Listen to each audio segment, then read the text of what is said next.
Welcome back to the Gentleman's Gazette. In today's video, we talk about the proper sleeve length for your shirt, your jacket, and your suit, and how to wear them so you look your best.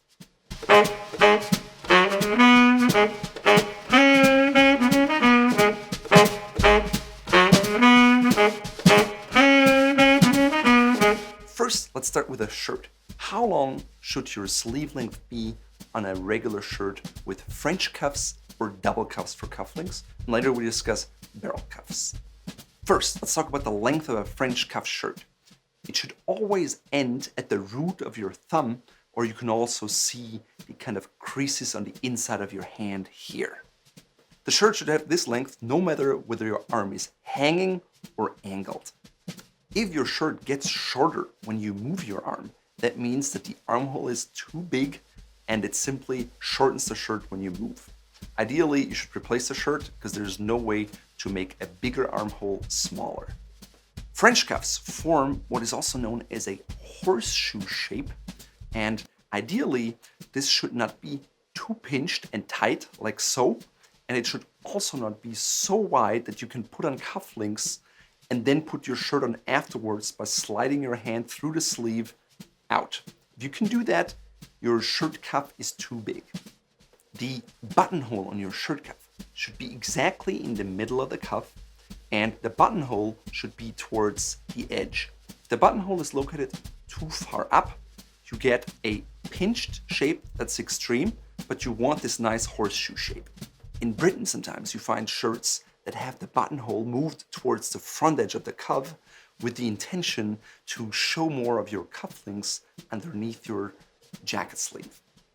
In Europe, and particularly in Germany or Austria, this is usually a feature reserved for black tie or white tie shirts because it's a celebratory event and you want to show more of your cufflinks.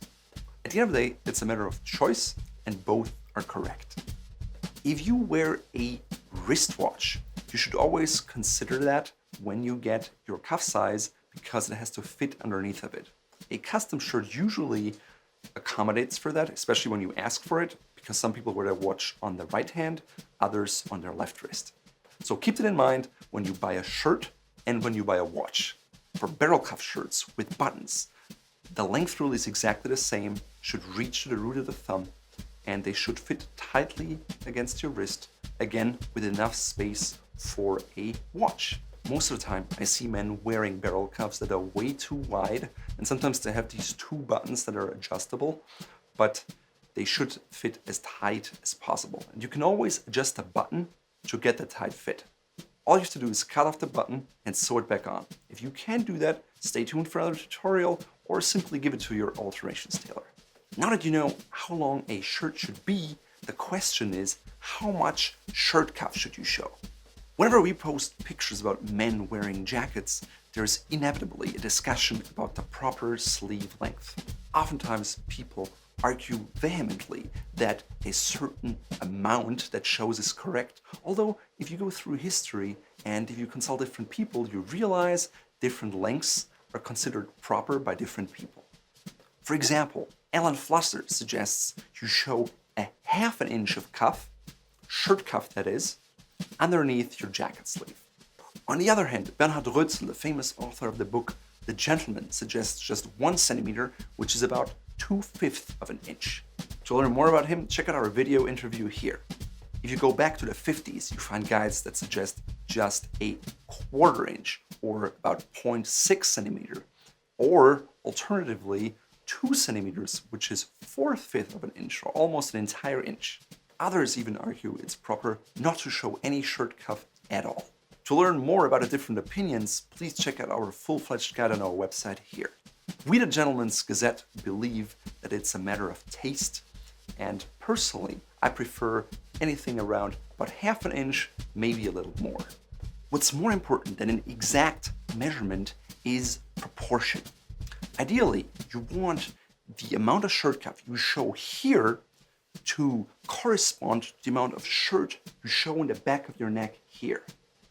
So if you have ½ an inch in the back of your neck, you should show about ½ an inch on your shirt cuff. It's much easier to adjust the sleeve length of a jacket or a shirt rather than adjusting it in the neck. If you decide that you don't want to show any shirt cuff at all, make sure that the sleeve length is not too long, but rather proper and ends right past that little crease in your hand or the root of your thumb. Otherwise, it looks like you got a jacket from your older brother. The opposite is bad as well. If you show too much cuff, it looks like you got a jacket from your younger brother. Ideally, you want the shirt sleeve to fill out the sleeve of your jacket. Occasionally, off-the-rack jackets are cut very wide, and you can even see the sleeve lining. That's something that you should avoid. The other problem a lot of men face is having a large shirt cuff fit into a tapered jacket sleeve. That leaves the cuff bunching up, and it simply looks terrible. If you have a barrel cuff with buttons on your shirt, you definitely want a more tapered jacket sleeve, otherwise it looks disproportionate. Fortunately, you can always ask your alterations tailor to make the bottom part of your sleeve more tapered so it looks more balanced. Traditionally, button cuffs were a bit more casual, so with a more formal double-breasted suit, you would always wear French cuffs or double cuffs with cufflinks. Today, you can basically wear anything you want, but if you want to adhere to a classic dress code, you should always go with barrel cuffs for more casual ensembles and French cuffs for more formal outfits. Of course, when you wear a white tie, you actually have a single stiff cuff that is very formal, but it's a very special shirt, and we talk about this in another video. In my opinion, Prince Charles does a very good job in balancing his shirt cuffs, his sleeves, and his neck.